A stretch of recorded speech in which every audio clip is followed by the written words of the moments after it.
লাল আটার রুটি খেলে ওজন কমে যাবে সেটাই ভাবছো? না, এমনটা মিরাকেল হয় না।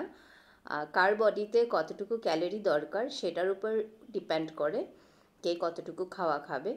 আমার সারাদিন বডিতে কতটুকু ক্যালোরি দরকার সেই বুঝেই আমি খাওয়াটা খাবো। তার থেকে যদি এখন যে ওজন কমাতে চাচ্ছে সে অবভিয়াসলি ডেফিসিটে যাবে, যে ওজন বাড়াতে চাচ্ছে সে সারপ্লাসে যাবে, সে বেশি খাওয়া খাবে। তো সেই বুঝেই রুটির মাপ, সব কিছুর মাপটা সেই বুঝেই হয়। আর চাই যে ওজন কমাক চাই বাড়াক, সবার শরীরে প্রোটিনটা খুব দরকার।